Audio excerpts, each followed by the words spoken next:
Bom dia! A partir de agora está no ar para você que está nos acompanhando no rádio, na TV ou na internet, nosso programa Saúde com Empatia, que é o nosso encontro semanal para falar de saúde aqui na programação da nossa princesa. Então, a partir de agora, sejam todos muito bem-vindos ao nosso programa. Desde já, muito obrigada pela sua companhia. Já te convidar também para você compartilhar com quem você quiser o nosso programa, que fica disponível aqui depois do nosso ao vivo. Ele fica disponível para você no nosso canal do YouTube, que é TV Princesa 90 FM, claro, para você compartilhar com quem você quiser, com quem você mais ama, com quem você acha que precisa das informações de hoje, porque hoje nós vamos falar pela primeira vez no nosso programa, estreante aqui no nosso Saúde com Empatia, o ginecologista Jailson Nogueira.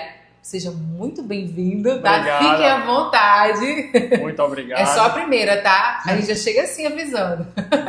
Vamos marcar mais vezes, com certeza. Vamos sim. Tem muito assunto bom aí para ser discutido. Muito assunto, ainda mais ginecologia, que é um assunto que tem muitas vertentes para a gente conversar, para a gente falar. E claro, tem muito interesse do nosso público, da nossa região. O Dr. Jailson Nogueira atende aqui na Clínica Empatia, em Açô, no edifício Estel Honorata, Avenida Senador João Câmara. E você pode agendar sua consulta pelo 996976284. Fala com Stephanie, com as meninas da Clínica Empatia e agenda sua consulta. Hoje, claro, o assunto principal, a gente vai falar sobre a saúde da mulher, né? De uma forma geral, a gente hoje está apresentando aqui o Dr. Jailson no nosso programa, então vamos falar de uma forma geral sobre ginecologia, sobre a saúde da mulher em si. Mas, primeiro de tudo, bom dia e seja muito bem-vindo. Bom dia, muito obrigado. É um prazer estar aqui passando informação sobre muita saúde para as mulheres aqui da região de Açu. A primeira coisa que a gente pode falar, né, quando a gente é mãe ou quando a gente, né, não tem esse apoio, né, de uma mãe, de uma tia, de uma mulher que está ali do seu lado para lhe orientar, quando que a gente deve procurar o ginecologista? A primeira hora, a primeira idade, quando que a gente deve levar as nossas meninas ao ginecologista? A gente recomenda que a primeira consulta com o ginecologista, ela pode acontecer logo após a primeira menstruação. E se já tiver alguma queixa, as meninas às vezes já têm uma cólicazinha antes, pré-menstrual, a gente já pode fazer também essa consulta até mesmo antes da primeira menstruação. Algumas meninas começam a apresentar crescimento dos seios, aparecimento dos pelos, e aí já gera aquela ansiedade. E aí, nessas meninas, a gente também pode iniciar mesmo antes da primeira menstruação. Aliás, essa é uma coisa que está sendo muito recorrente ultimamente, né? A gente vê que as meninas elas estão começando esse processo, essa menarca muito cedo. Por exemplo, vou revelar para vocês aqui, a minha menstruação chegou aos 13 anos, mas a gente sabe que hoje em dia as meninas de 9, 10 anos já estão aí dando os sinais e algumas até menstruando, não é? Isso, é verdade. E o ideal é que essa primeira menstruação venha ali por volta entre os 10, 14 anos mais ou menos. E aí, caso ela venha apresentar essa menstruação antes dessa data, já procurar o ginecologista para avaliar se tem alguma alteração que precisa de algum acompanhamento. Doutor Jailson, é importante que a mãe, o cuidador, né, no caso, fique atento para esses sinais antes que essa menstruação aconteça, ou mesmo após essa menstruação acontecer, isso pode ser administrado de alguma forma, porque a gente sabe que para uma criança de 9, 8 anos, né, lidar aí com essa menstruação todo mês não é uma coisa muito fácil, muito simples, né? Não é. Até para as mulheres que menstruam todo mês, a gente sabe. Às vezes ainda não é fácil. Imagine para uma criança que está brincando ainda de boneca e de uma hora para outra precisar lidar ali com absorvente, com esse mundo, né? Exatamente. Essa consulta antes da primeira menstruação seria uma consulta mais de orientação. É mais para o pai do que para a criança, para os pais do que para as crianças, né? Mas até mesmo para a criança, porque a criança não está preparada. A maioria das mães não conversam com a criança. Até porque aos 8 anos a gente não vai né, ter esse assunto. Exatamente, não conversa sobre isso. E aí, de uma hora para outra, a menina se vê sangrando, realmente é algo para se desesperar. E aí, se ela for orientada, o que vai acontecer, o que pode acontecer, com certeza ela vai passar por essa fase de uma maneira mais tranquila. Com certeza. Então é importante a gente ficar atento às nossas meninas para trazer ao ginecologista para ter essa conversa antes da menstruação acontecer. Então, quais são esses primeiros sinais que a mãe... Opa, tá na hora de levar ela lá, porque pode ser que aconteça antes do previsto. Então, quais são os primeiros sinais que a gente deve ficar atento para as nossas meninas, para que a gente reconheça a hora certa de trazer ao ginecologista? A gente espera que a menina tenha a telarca pubarca menarca. Pera. O que é isso, telarca? É a famosa TPM da criança. Sério? Que é a telarca, a pubarca e a menarca. A telarca, o aparecimento do broto mamário. Sim. A pubarca, o aparecimento dos pelos pubianos. E a menarca, a primeira menstruação. Então, a gente estima que a menarca, a primeira menstruação, ela vem aparecer cerca de 2 anos após o aparecimento do broto mamário. Então, a mãe já fica meio preparada. Apareceu o peitinho lá na menina, daqui a 2 anos, no máximo, a menstruação vai vir. E aí já fica nessa preparação. E aí até mesmo o contrário. Apareceu o broto mamário, passou de 2 anos e ela não menstruou.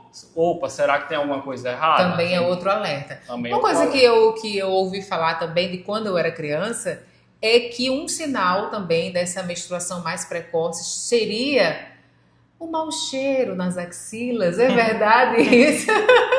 Meninas com a famosa suvaqueira, quer dizer também que ela está nesse processo antes do tempo? Pode ser um sinal de alteração hormonal, mas assim, de livro, o sinal seria esse, do aparecimento do broto mamário e aí 2 anos após. E aí, como tem esses 2 anos de, vamos dizer assim, de uma certa segurança, dá para você trazer ao ginecologista com calma, né? Procurar um especialista para vir com segurança, com tranquilidade com sua criança, né? Explicar direitinho é importante também, porque algumas crianças ficam com alguns traumas na infância com relação a esse atendimento médico. Então é importante também ter essa conversa em casa. Olha, a gente vai no médico, vai acontecer isso. Exatamente. Para que a criança chegue aqui tranquila. Exatamente. Já preparar a criança, preparar que talvez seja necessário avaliar as mamas, avaliar a parte genital, para também não chegar aqui de surpresa. É importante ter essa conversa antes, né? E aí a gente passou dessa fase. Vamos imaginar que a gente passou dessa fase, a menina já está menstruando, ela já ali, né, já se adaptou ao processo, e aí acontece o quê? As meninas querem entrar na vida sexual.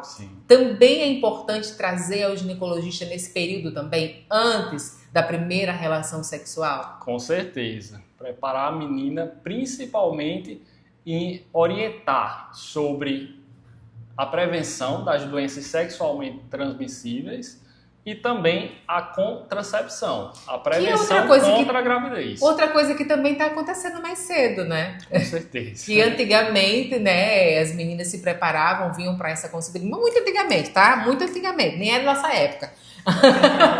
Nem era do nosso tempo isso aí, mas antigamente... lá nossos bisavós, as meninas faziam esse processo antes do casamento, né? E aí hoje em dia não é mais assim. Então é importante que você tenha essa relação aberta para você vir com seus pais ou vir sozinha também, porque você já vai estar nessa idade, de procurar um ginecologista antes da primeira relação sexual. Isso, muitas vezes acontece a paciente não ter essa conversa em casa, acabar não sendo orientada e já vim aqui para mim para fazer o pré-natal. Não é tão incomum, não é tão incomum. Não teve essa conversa e aí acabou tendo uma gravidez indesejada na adolescência, e aí vai ter que tratar de outras questões agora com o pré-natal. Então já vamos falar então do pré-natal. Vamos. Né? Já vamos pular para o pré-natal aqui, já que muitas meninas têm pulado essa fase, né? Essa fase mais tranquila de conhecer o corpo, da vida sexual. As meninas também têm pulado essa parte. Então, o que é o pré-natal, de fato? O que é o pré-natal e qual é a principal função do pré-natal? Bom, pré-natal é um tema que eu adoro. O pré-natal é o acompanhamento médico durante a gravidez. E a função dele é garantir que tanto a mãe quanto o bebê vão terminar essa gestação bem. E a gente espera que consiga levar essa gestação até o ponto que o bebê deixe de ser prematuro, mas ao mesmo tempo garanta que esteja tudo bem, tanto com a mãe quanto o bebê.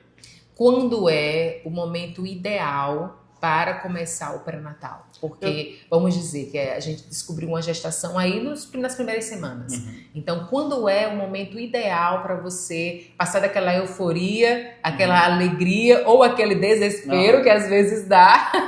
Qual é o momento ideal para procurar o ginecologista obstetra para ir começar o seu pré-natal? Eu sempre digo que no mundo ideal, que não é o que a gente vive hoje, o ideal seria a paciente iniciar o pré-natal já antes de engravidar. Antes de engravidar? Antes de engravidar, que seria pela consulta de pré-concepção. Preparar a casinha, organizar tudo, já iniciar a suplementação, para quando essa mulher engravidar, já está tudo o máximo mais alinhado possível para diminuir os fatores de risco, já está tratando as comorbidades, já está fazendo reposição de vitamina, para diminuir os riscos dessa gravidez. Mas aí a gente não vive no mundo ideal. A gente está falando aqui daquela menina que nem veio na consulta antes da primeira relação, já veio grávida. Pois é. Então, descobriu que está grávida, já inicia, já marca a consulta imediatamente. Por quê? Porque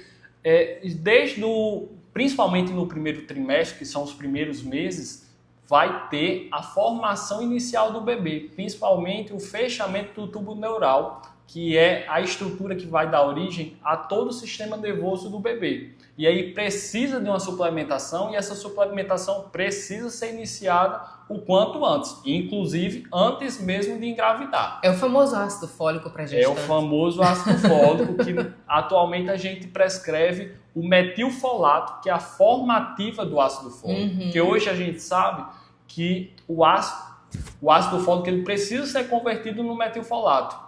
E cerca de 20% das mulheres não tem essa enzima que converte o ácido fólico no metilfolato. E aí o que acontece? Nessas mulheres, o ácido fólico não vai servir para nada. Então, se a gente já tem a molécula ativa que não precisa dessa enzima, vai facilitar para a gente, vai garantir que esse metilfolato vai servir para todas as pacientes. Então, é importante que a mulher ela venha ao ginecologista logo assim que descobrir a gestação, normalmente ali começa a dar conta do atraso na 7ª ou 8ª semana, mais ou menos. Então, a partir desse período já é importante, porque a partir daí você vai ver o desenvolvimento desse feto e aí suplementar com as vitaminas necessárias, né? E também tem as questões importantes que são os fatores de risco, né? Sim. Quais são esses fatores de risco? Os fatores de risco são inúmeros, certo? Mas as principais comorbidades, pressão alta, diabetes, doenças renais, doenças autoimunes como lúpus, idade mais avançada, acima de 40, 35 já seria um médio risco, mas alto risco acima dos 40 anos, paciente que já teve pré-eclâmpsia na gestação anterior, paciente com abortos de repetição, paciente com trombofilia, que geralmente ocasiona abortos de repetição, dentre inúmeros outros fatores, são fatores de risco que tornam o pré-natal de alto risco, que necessita obrigatoriamente de um acompanhamento especializado com o obstetra. Uma coisa que a gente está sempre falando, mas é uma realidade que a gente está observando, é que todas as fases, a não ser a vida sexual, está começando mais tarde, né? E as mulheres estão deixando para engravidar mais tarde, né? Eu tô no meu 3º filho, né? E o que eu percebo é que quando eu tive meu primeiro filho aos 22 anos, hoje em dia as meninas começam e o meu último filho agora, aos 38, eu percebo que as mulheres estão tendo o primeiro filho aos 38, né? Então, o que isso acarreta nesses cuidados, né? Com a gestação, com o pré-natal, então como é que isso deve ser feito, já que as mulheres estão escolhendo engravidar o primeiro filho bem mais tarde? Isso, a gente percebe que há uma mudança da tendência das mulheres. Cultural, né? Cultural. Normalmente, as mulheres estão realmente priorizando a parte do trabalho. Isso, as mulheres estão aí priorizando se satisfazer em outros lados, né? Antes de se satisfazer na maternidade. Né? Isso. E aí, isso pode gerar fatores, aumentar os fatores de risco durante a gestação, inclusive dificultar que essa mulher venha engravidar. E aí a gente precisa ficar bem atento e sinalizar para essas mulheres que existe essa possibilidade, pode existir essa dificuldade para engravidar com o avançar da idade, inclusive óvulos que podem não ter a mesma qualidade de quando elas eram mais jovens, podendo ocasionar, inclusive, síndromes no bebê. A gente percebe que quanto maior a idade, maior o índice de bebês sindrômicos, e os fatores de risco do próprio pré-natal, aumentando o risco de parto prematuro por alguma comorbidade, tanto da mãe quanto do bebê. Então, mais importante ainda é essa mulher que deixou para engravidar depois dos 35, fazer esse acompanhamento antes da concepção, né? Sim, com certeza. Antes da concepção é importante e mais ainda durante, né? Com certeza. Mas qual seria, assim, para aquela mulher que o seu grande sonho é ser mãe? É porque hoje em dia o grande sonho das mulheres, no geral, não é mais ser mãe como antigamente. O grande sonho é se realizar profissionalmente e tal, mas elas pensam em ser mãe depois, né? Sim. Qual é, vamos dizer assim, mais para aquela mulher que o grande sonho é ser mãe, que vai priorizar isso, qual seria o momento ideal, então, do corpo para essa mulher ela receber o seu filho e ter a melhor gestação mais saudável possível? O ideal seria gestar antes dos 30 anos, que aí é uma fase em que a quantidade de óvulos ainda é boa e a sua qualidade também. Depois dos 30 a gente já percebe uma certa redução e uma certa perda da qualidade, mas realmente após os 35, principalmente após os 40, essa perda fica ainda mais notória. É verdade que a gente já nasce com a quantidade de óvulos que a gente vai ter para a vida e que por isso é importante a gente ter essa atenção no momento certo para a gente engravidar? Isso, exatamente. A menina diferente do homem que está sempre tendo a reprodução dos espermatozoides, a menina já nasce com todos os óvulos que ela vai ter na vida. E aí, com o passar dos anos, ela vai perdendo esses óvulos vão perdendo tanto em quantidade quanto em qualidade. E aí essa perda fica ainda maior, principalmente depois dos 35 e depois dos 40 ainda mais. Por exemplo, se você lê uma mulher no começo da vida, ela libera por mês 6 a 12 óvulos. É assim? E aí depois ela vai liberando menos ou ela libera a mesma quantidade, só que em uma qualidade diferente? É a quantidade de óvulos que ela tem no reservatório dela. Não vai ser só pela quantidade que ela libera. Ela vai ter vai ter a quantidade lá reservada e aí vai tendo as perdas. Com o passar dos anos, ela vai perdendo. A menina inicia a vida com 2 a 4 milhões de óvulos, certo? Então ela não vai liberar todos esses óvulos mês a mês. E aí vai tendo as perdas naturais. Então, para a gente falar da importância, né, desse cuidado do pré-natal, da gente falar de como que as mulheres devem ficar atentas a esse cuidado, a essas vitaminas que são necessárias durante a gestação, desde o começo da gestação até o final. Conta pra gente então o que acontece nas consultas de pré-natal e qual é a importância dessa mulher estar aqui já a partir do primeiro momento dessa descoberta da gestação. Pronto, nas consultas a gente vai prescrever as suplementações necessárias, vai avaliar os fatores de risco dessa paciente, ver o que pode ser feito para evitar que esses fatores de risco se transformem em dor de cabeça.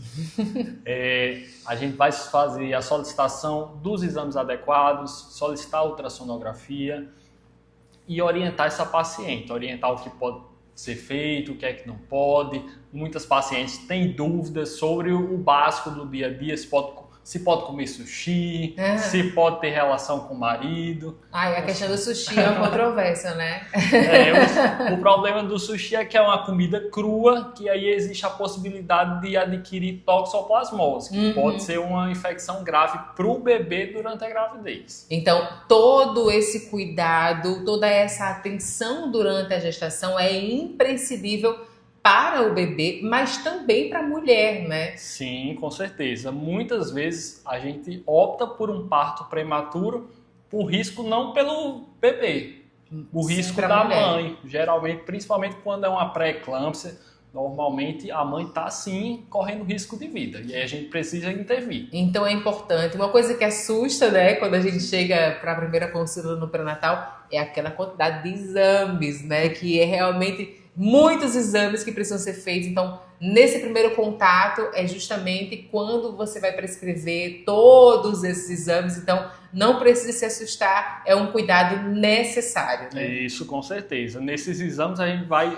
avaliar se precisa repor alguma vitamina, se está com alguma anemia, infecção urinária, que é comum na gravidez. Então, por que tanto exame, a gente já sabe, mas tem uns que a gente adora, né? Que são as ultrassonografias. E aí, se a gente pudesse, a gente fazia de fato todos os dias. Mas aí tem médico que diz que não pode, né? Por que não pode? Não, ultrassom não tem problema nenhum, porque é um exame sem radiação. Então não vai ter problema você fazer exame todo dia. Mas ninguém vai ficar pagando ultrassonografia todo dia. Mas existem as ultrassons que são básicas para um pré-natal bem feito. A gente começa com uma ultrassom transvaginal, que deve ser feita ali entre 7 e 8 semanas. Por que nessa idade gestacional? Porque nessa idade gestacional a gente já espera ver o saco gestacional com um bebezinho dentro e esse bebezinho já com o coração batendo. Certo? Que é a melhor parte, gente. Isso. Aí vai ser É quando cai a ficha. Quando cai a ficha que a gente tá grávida, é quando a gente escuta o coraçãozinho da ultrassonografia. Aí, além disso, vai ver que esse saco gestacional está implantado dentro do útero, então afasta a possibilidade de uma gravidez ectópica. Vai ver se é 1, se é 2, se é 3. É o alívio. E essa ultrassom... Isso é raríssimo, 3, né? 3 é raríssimo. E além disso, essa ultrassom é muito importante porque vai ser através dela que a gente vai datar a idade gestacional durante toda a gestação. É através dela que a gente vai dar a data provável do parto, que é justamente quando a paciente completa 40 semanas. A data provável do parto que tem ali na ultrassom é a data que a paciente vai completar 40 semanas. 40 semanas. E além dessa ultrassonografia, tem as outras que são importantes também para esse acompanhamento do desenvolvimento do neném. Sim. Após essa primeira transvaginal, nós temos a morfológica de primeiro trimestre, que é feita ali entre 11 semanas e 13 semanas e 6 dias. Nessa morfológica, bastante importante, vai avaliar o risco do bebezinho ter cromossomopatias, como a síndrome de Down. E nessa ultrassom também a gente avalia o Doppler das artérias uterinas, que é importantíssimo porque vai avaliar o risco da paciente ter pré-eclâmpsia. E aí, se vier um alto risco, a gente tem medicações para usar para essa paciente para evitar que ela desenvolva pré-eclâmpsia. Então, é muito importante que a gente, desde o começo, né, ali quando a gente falou dos 8 anos, passando ali pela vida sexual e pela gestação também, e pós-gestação também, é muito importante que essa mulher, essa menina, essa jovem, ela tenha esse acompanhamento com o ginecologista em todas as fases da vida. E para isso, você pode agendar sua consulta com o Dr. Jailson Nogueira aqui na Empatia, tá certo? Agendar o seu atendimento da sua filha, trazer a sua amiga também, para que tenha esse cuidado na gestação ou não aqui com o ginecologista. Então, qual é a principal dica, né, para o cuidado da mulher, para a gente encerrar aqui? Qual é a principal dica que um ginecologista pode dar para que as mulheres grávidas ou não, as que pretendem engravidar ou as que querem se cuidar apenas, possa ter primordial assim na vida, para a gente encerrar o nosso programa de hoje? Para as que não estão grávidas, prevenir, com certeza, é o melhor tratamento que pode existir. Muitas vezes a paciente não está sentindo nada e por isso passa anos sem ir para o ginecologista e aí quando chega já apresenta alguma coisa mais grave. Então, prevenir, fazer seus exames de rotina, mesmo sem sentir nada, é essencial para ter uma saúde íntima de qualidade. E para aquelas que estão gestantes, ter todo esse cuidado durante o pré-natal é essencial para garantir o seu bem-estar e o bem-estar do seu filho. Às vezes a paciente se preocupa muito com o parto, bebê, com o parto. Se preocupa mais com o parto do que com o pré-natal. E o resultado que a gente vai ter lá no parto vai ser o resultado de uma construção ao longo dos 9 meses. Então, meninas, tá dado o recado, tá dada a dica para você. Então, cuidem-se, e para se cuidar, para cuidar da sua saúde, nós temos aqui em Açu a clínica Empatia, no edifício Estel Honorata, e você pode agendar sua consulta pelo 996976284. Doutor Jailson, muito obrigada, seja muito bem-vindo e fique à vontade para voltar quantas vezes quiser no nosso Saúde com Empatia. Vamos voltar, com certeza. Obrigada. Muito assunto para ser discutido. Tem sim, senhor, vamos lá. E para vocês que fiquem todos com Deus, continuem na programação da nossa princesa e até a próxima terça-feira com mais um Saúde com Empatia. Beijo da Keninha e até a próxima terça.